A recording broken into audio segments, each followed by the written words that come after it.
सम्मान के योग आज हमारे अपने जमाल गांव की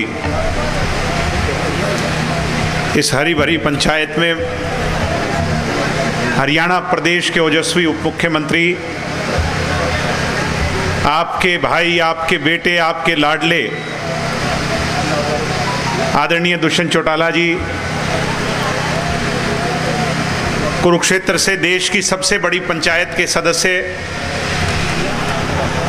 आदरणीय नायब सैनी जी,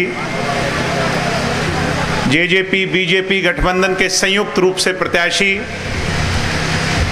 और एडवांस में बधाई दूंगा क्योंकि सुबह से आज जो जोश देख रहे हैं और चुनाव के अंतिम पड़ाव का जोश ये बता देता है कि आने वाला समय किसका है। एनलाबाद के भावी विधायक भाई गोविंद कांडा जी, भादू साहब, सर्वजीत मसीता जी, लितानी साहब, राधेश्याम शर्मा जी, सरपंच साहब जिनकी बदौलत प्रोग्राम हो रहा है आज, मैडम शीला बेहन जी, सिहाग साहब, सभी सम्मानित, बाना साहब, सभी के नाम लूंगा तो बहुत लंबा अरसा लग जाएगा। ये तो आपका अपना परिवार है। मैं तो कम शब्दों में आज आप लोगों से दो चार बात ही कहना चाहूंगा। जहां मैं आज आपका स्वागत करता हूं, आभार प्रकट करता हूं, आपने जो विश्वास दिलाया, जमाल गांव ने तो कभी इस पार्टी के लिए, जेजेपी के लिए कोई कोर कसर नहीं छोड़ी। मेरे से पहले इस बात पे जिक्र हो रहा था कि जब जेजेपी बना रहे थे तो कुछ लोगों की बड़ी दहशत हुआ करती थी कि इनका प्रोग्राम भी कोई करवा के दिखाए। बात ठीक है कि कोनी? तब जमाल गांव के बहादुर लोगों ने चौधरी देवीलाल जी की सोच पर अपने कदम आगे बढ़ा करके इस जेजेपी का झंडा पहली पंक्ति में उठाया था। इतिहास इस बात का गवाह है। तो हम तो आपके इतने ऋणी हैं कि हम नहीं, आने वाली 7 पीढ़ी भी आपका एहसान चुकता नहीं कर सकती। सम्मानित बुजुर्गों, नौजवान दोस्तों, वैसे तो सारी बात दुष्यंत जी करेंगे, नायब सिंह सैनी जी करेंगे। 100 घंटे बाकी हैं। आप सब बखूबी जानते हो कि ये चुनाव क्यों हो रहा है। मेरे चाचा अभय सिंह जी विधानसभा के दरवाजे पर ये कहकर आए थे, ठोकर मार के आए थे कि असंवेदनशील लोगों की इस विधानसभा में मैं दोबारा कदम तब रखूंगा जब कानून वापस करवाऊंगा। ये बात कही थी कि नहीं कही थी नौजवान दोस्तों? आज कानून तो वापस नहीं हुए। इनेलो के लोग ये बात कहते हैं कि हमारा नेता अभय सिंह जी जबान का धनी है। जबान के धनी अगर अभय सिंह जी होते, आज इनेलो के लोग मेरी बात सुन रहे होंगे, जबान के धनी अगर अभय सिंह जी होते तो मेरी चाची जी को चुनाव लड़वा देते। जबान के धनी अभय सिंह जी होते तो हमारे 2 लाडले भाई हैं करण और अर्जुन, उनको चुनाव लड़वा देते। मगर इतिहास इस बात का गवाह रहा है और एनलाबाद की जनता इस बात को भरपूर तरीके से जानती है, मानती है कि पंजाब में नवजोत सिंह सिद्धू और हरियाणा में अभय सिंह चौटाला अपनी बात पे कभी रहे ही नहीं। रहे हैं क्या कभी? मैं गलत तो कौन बोलूं? सम्मानित बुजुर्गों, नौजवान दोस्तों, जब चौटाला साहब ने सारा कुछ, जैसे टीम का कप्तान होता है, जेल जाने के बाद कप्तान बना दिया था अभय सिंह जी, और लोगों में इस बात की चर्चा थी कि इतनी बड़ी पार्टी और चौटाला साहब के प्रति लोगों की भावना 2014 में तो ये सरकार इनेलो की बनेगी। आई बात लोग कहता है, कौन कहता है? 32 सीट से आपकी पार्टी को 19 पर ले गए, 19 सीट से आज 1 पे ले गए और वो 1 भी नहीं रही। समय का ऐसा कुदरत का खेल है। सम्मानित बुजुर्गों, नौजवान दोस्तों, पिछले चुनाव में डॉक्टर अजय सिंह जी ने, दुष्यंत जी ने जेजेपी के किसी कार्यकर्ता ने अभय सिंह जी का विरोध नहीं किया था। किया था क्या?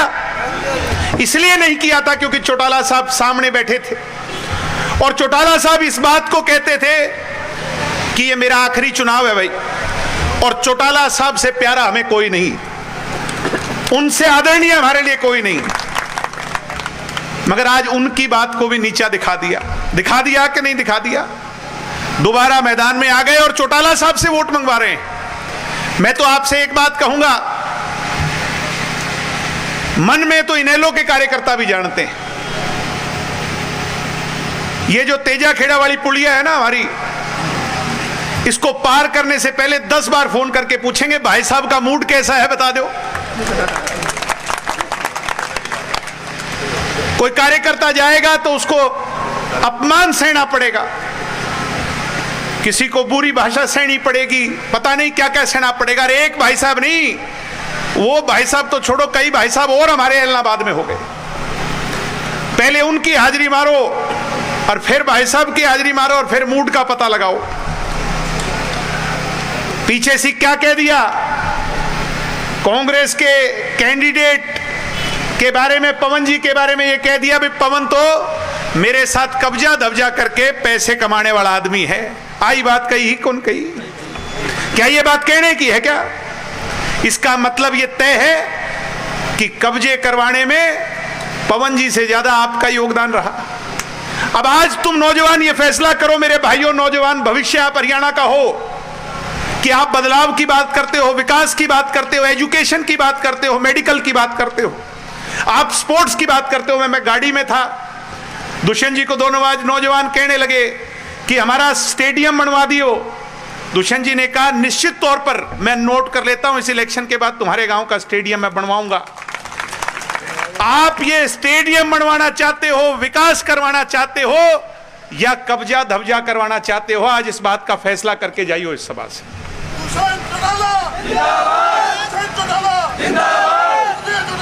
मुझे निश्चित तौर पर विश्वास है कि अपनी आत्मा की, अपने मन की आवाज सुनोगे तो कब्जा धब्जा गैंग नहीं, बल्कि आपको सिर्फ और सिर्फ गठबंधन का, विकास का रास्ता नजर आएगा। दुष्यंत चौटाला कौन है? चौधरी देवीलाल का पड़पोता, युग पुरुष महानायक चौधरी देवीलाल का खून। जब पार्लियामेंट में गए थे, ट्रैक्टर पर टैक्स लगा था कि नहीं? कौन था? इस 500 से ज्यादा एमपी हैं दिल्ली के अंदर, अकेला दुष्यंत चौटाला था जो ट्रैक्टर को पार्लियामेंट की चौखट पर ले जाकर आपकी लड़ाई लड़ने वाला। दुष्यंत चौटाला जिंदाबाद, जिंदाबाद, जिंदाबाद, दुष्यंत चौटाला जिंदाबाद। आज आपके सहयोग, समर्थन और आशीर्वाद से दुष्यंत चौटाला जी उप मुख्यमंत्री हैं। सम्मानित साथियों, चौधरी बंसीलाल जी ने कभी एक बात कही थी कि चौधरी देवीलाल ये पेंशन लागू होनी होती तो मैं कर देता। ठीक इसी प्रकार इनेलो वाले, कांग्रेस वाले पिछले चुनाव में एक बात कह रहे थे कि अगर 75% लागू होना होता तो ये हम कर देते, ये किसी के बस की बात नहीं। दुष्यंत जी ने 1.5 साल इस पर सारी की सारी रिसर्च करी नौजवान दोस्तों, और सारे एडमिनिस्ट्रेशन को लगा दिया कि कहीं कोई ऐसा कानून ना बना दूं भूपेंद्र हुड्डा की तरह, जैसे जाट आरक्षण में बनाया था कि जिसको कोर्ट के अंदर जाकर कानून निरस्त होना पड़े। समय जरूर लगा 1.5 साल का, मगर आज गर्व के साथ कहता हूं दशहरे के दिन हरियाणा के नौजवान को 75% आरक्षण का लाभ देने का काम कुछ नहीं। मेरी माताएं बहनें बैठी हैं, आपसे इस जमाल गांव में जब आपने हौसला करके पंचायत करी थी तो विधायिका नैना जी कह करके गई थी कि राज बनने दो, 50% हिस्सा तुम्हारा पंचायतों में, जिला परिषद में, मेंबरी में दिलवाने का काम करेंगे। लोग कहते थे हवा हवाई बात है, मुंगेरी लाल के सपने हैं। आज मुझे इस बात का सौभाग्य हासिल है और मुझे खुशी इस बात की ज्यादा है कि मुझे जमाल गांव में ये कहते हुए गर्व होता है कि वो सपना आपका पूरा करने का काम किया। दुष्यंत जी ने बैकवर्ड के लोगों से वादा किया था, बैकवर्ड समाज के हमारे परिवार से वादा किया था कि पंचायतों में आपको सम्मान देंगे। आज मुझे कहते हुए गर्व होता है कि 8% आरक्षण देने का काम इस सरकार ने किया। सम्मानित साथी, फसलों के भाव और एमएसपी की लड़ाई चल रही है आज दिल्ली के बॉर्डरों पर। मैं चैलेंज करता हूं, आज जो किसान नेता हमारी खिलाफत कर रहे हैं, हमारा विरोध कर रहे हैं, मैंने पीछे से सवाल किए थे चंदूनी जी से, योगेंद्र यादव से, कि मेरे 5-6 सवाल हैं, उनका जवाब दे दियो, मैं जेजेपी का झंडा छोड़ के आपके साथ बैठ जाऊंगा। आज 20 दिन हो गए, किसी का कोई जवाब नहीं आया साथियों। क्यों? क्योंकि जवाब है नहीं। 11 फसलों पर दुष्यंत चौटाला का महकमा आज हरियाणा में एमएसपी दे रहा है। इस देश में दूसरा कोई ऐसा स्टेट नहीं। मुझे कहते हुए गर्व है कि हरियाणा के अंदर जो भाव किसान को फसलों के मिल रहे हैं, दूसरा कोई ऐसा प्रदेश नहीं। सम्मानित साथियों, मेरे बुजुर्ग बैठे हैं, आपसे वादा किया था 5100 पेंशन का। अगर 45 विधायक हमारे अपने होते तो चौधरी देवीलाल वाली कलम होती, फिर तो रोकने टोकने की कोई बात ही नहीं थी। पहली कलम से ये नौजवान लिख देता कि 5100 पेंशन। मगर गठबंधन की मजबूरियां होती हैं। भूपेंद्र हुड्डा ने जो 10 साल में नहीं किया, वो आपके लाडले ने गठबंधन की सरकार में 2 साल में 500 रुपए पेंशन बढ़वा दी। मैं आपको यह वादा देता हूं आज इस भरी सभा में, दुष्यंत जी तो शायद कहें ना कहें, मगर वोट मांगने आपसे जब 5वें साल में आएंगे तो बूढ़ा बूढ़ी की वृद्धावस्था पेंशन 5100 लेकर के आएंगे। ये मैं आज आपको वादा देकर के जा रहा हूं। इसलिए मैं आज आपसे एक ही बात कहता हूं कि आपने कब्जे धब्जे चुनने हैं। बताओ भाई नौजवानों, विकास चाहते हो या कब्जे धब्जे चाहते हो? काम चाहते हो या कब्जे धब्जे चाहते हो? नेता नरम चाहिए, गरम चाहिए? ये बात ने पक्की कर लो आज, नरम चाहिए, गरम चाहिए? गोविंद कांडा जी नेता नरम है, नायब सैनी जी नरम है, दुष्यंत चौटाला नरम है, डॉक्टर अजय सिंह चौटाला थे, सारा जानो नरम है को नहीं है? एक बार जोरदार तरीके से बताने का काम करो, मीडिया देख रही है। नरम है नहीं है? ना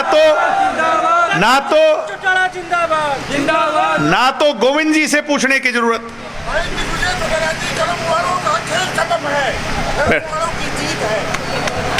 ना तो गोविंद जी से पूछने की जरूरत फोन करके वे मूड कैसा है कि जरूरत? और दुष्यंत जी जरूरत है कि आज चंडीगढ़ जाकर के देखो, 2 मुख्यमंत्री और मंत्री, वहां पर इतनी कोठियां हैं।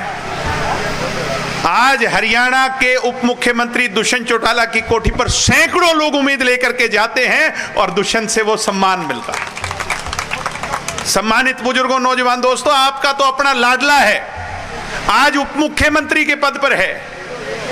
मैं तो आपसे ये कहूंगा कि दुष्यंत की शान आपके हाथ में है और एक एक कीमती वोट 30 तारीख को जब वोट डालने जाओ तो जिस ताकत में आज आप आए हो, इससे दुगनी तिगनी ताकत में 30 तारीख को एक एक वोट डालकर दुष्यंत की शान 2 तारीख को बढ़ाने का काम करो।